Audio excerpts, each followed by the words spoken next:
Well, thank you so much for being a part of this week's Sofa Sermon. Boy, I want you to know that it's always a privilege to present these to you and share a few thoughts and something for you to chew on and maybe to bless you in some way as you get your Sunday morning started. They release every Sunday morning at 8:30 on our Facebook page and on the FMC YouTube channel. We're continuing our series on the names of God. We've covered names like Jehovah Raah and Jehovah Shalom. And today we come to a name that doesn't get talked about as much. It's not as well known. The verse it comes from is very well known, and it's the name of God that is Jehovah Raah. Jehovah Raah, which means the Lord our shepherd. And so let me read to you the most famous passage where this is happening, and it's in the 23rd Psalm. And I read it from the King James Version because that's how I learned it growing up, and nothing else sounds right unless it comes from the King James. So here it is, Jehovah Raah, the Lord is my shepherd, I shall not want. He maketh me to lie down in green pastures. He leadeth me beside the still waters. He restoreth my soul. He leadeth me in the paths of righteousness for His name's sake. And yea, though I walk through the valley of the shadow of death, I will fear no evil. For Thou art with me. Thy rod and Thy staff, they comfort me. Thou preparest a table before me in the presence of mine enemies. Thou anointest my head with oil. My cup runneth over. Surely goodness and mercy shall follow me all the days of my life, and I will dwell in the house of the Lord forever. Now, if you think about it, when is the time that we typically use or we hear someone read the 23rd Psalm? And of course, that's at funerals, and very appropriately so. It's very comforting. It talks about the Lord walking us through the valley of the shadow of death. I certainly have read it many times, especially at graveside services. But what I want you to think about, and maybe shift in your consciousness a little bit this morning, is that the 23rd Psalm is not about dying, but about living. It's sort of a blueprint of how God leads us as the sheep of His pasture through life and teaches us to know when to rest, when to not, when to move on, and those kinds of things. And so I want to give you a deep theological reflection on this topic by playing a small clip from one of my favorite movies, Lonesome Dove. All right, so just listen quick because this is just a few seconds. But here's a clip from Lonesome Dove about living and dying. God, Woodrow, you just don't ever get the point, do you? It ain't dying I'm talking about, it's living.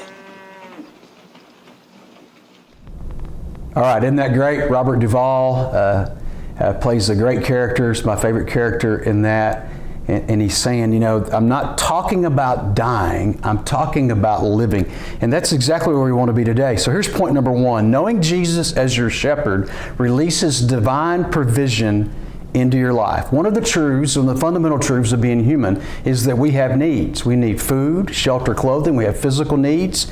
And then we have all these other needs, social, etc. And so I want to put on the screen a picture of Maslow's hierarchy of needs. If you've taken a basic psychology class or a social work class, sort of the principle of Maslow's idea is if you don't have food, shelter, and clothing, you're not going to be able to go up and do these other functionings, or you're not going to be able to self-actualize or really reach your potential. We know that to be true. One of the things several volunteers in our church helps with, and I've helped with before, is food for thought. And it's part of Good Samaritan's ministry, and they talk to the counselors at the school, and if they find kids who have some food insecurity, food is delivered to the school on Thursday or Friday, and then on Friday before they go home, the counselor gives them enough food for the weekend. Now the idea is that kids are not going to think, and they're not going to learn, and they're not going to be productive in the classroom if their bellies are empty and they're hungry. And that's an example of the fact that human beings have need. But one of the topics that's a need here that we don't talk about as often is the idea of soul care. We know that we need to take care of our bodies. We all know that if we don't get enough sleep on a regular basis, it's going to drag us down. We know if we're not eating enough or not eating properly, it's going to affect our physical bodies. But one of the things that gets neglected, really in Western culture especially, is the need for our souls. We know we need to feed our body. We also need to feed our souls. We know we need to rest our bodies. If we don't get enough rest, then we are having trouble getting through the next afternoon at work. We also need to rest our souls. And that's one of the things that the shepherd does for us. He leadeth me beside still waters. The imagery there is of rest. He maketh me to lie down, to rest in green pastures. He leadeth me beside still waters.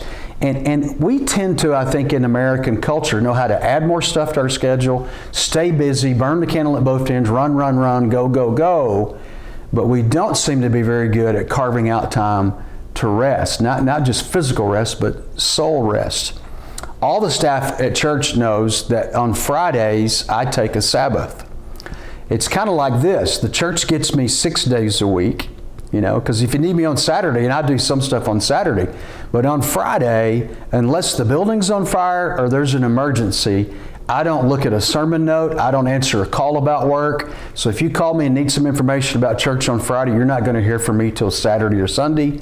And it's because I just got really convicted that we are to remember the Sabbath day and to keep it holy. That man was not made for the Sabbath, that the Sabbath was made for man. That we need to rest. And I really felt a few years ago through some things, or some teachings I heard and some things I'd read, that if I was going to do this for very long at all, because pastoring can be demanding, it can be emotional and draining, if you're going to do it very long at all, you better build into the rhythm of your life some rest. Now here I'm asking you this question. What about you? What is your Sabbath? Now I certainly am privileged that I have a weekday because I'm not in the office on Fridays. I work Monday through Thursday, and then Sunday counts as a work day, of course. And so I have that privilege, and my kids are grown, so that's easier. But what is your Sabbath rest? What do you do intentionally on a regular basis to slow down, to be quiet, to quit thinking, to put your phone up, and to get away from things in order to rest? Maybe it's Sunday night. You tell your family, from 6 to 9, don't bother mom, don't bother dad. And you go lock yourself in your room, or you go for a walk, or a drive in the country. But you unplug and you let your soul rest, and you take care of yourself that way. Now, I just want to encourage you to think about it, pray about it, and to find some time to be led beside still waters so that the shepherd can restore your soul. I want to read to you a little quote, a quote or two from a book called Soul Feast. And it's about how we take care of our souls according to scriptural principles. And it says this: the essence of Sabbath is rest and renewal for the soul. Amid constant connection to technology, we could do well to recall that Jesus was not always available to people when He walked the earth.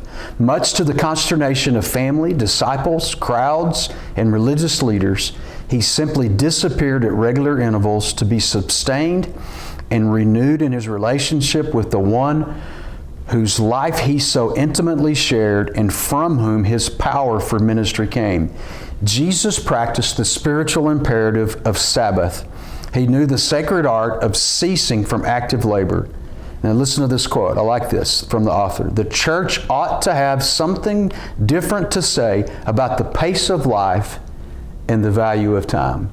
I tell you what, we're going to be more effective if we have a rhythm in our life where we rest our bodies, our minds, our souls, our emotions, and we take a break on a regular. The American's model is something like this: work more, work. I'll take a vacation. Then we're so glad to have a vacation. That's not the biblical model. The biblical model is that you work for 6 days, and on the 7th day, you rest. So it's more of a constant rhythm of who we are. Boy, may the Lord restore some of that back to us so that we can be effective and that we too can commune with Him and hear from the Lord to give to people what they need that we can only get when we are pulled apart and have some times of solace and quiet away from the busyness of life. Well, anyway, thank you so much for being a part of this week's Sofa Sermon. Hope you'll tune in again next Sunday.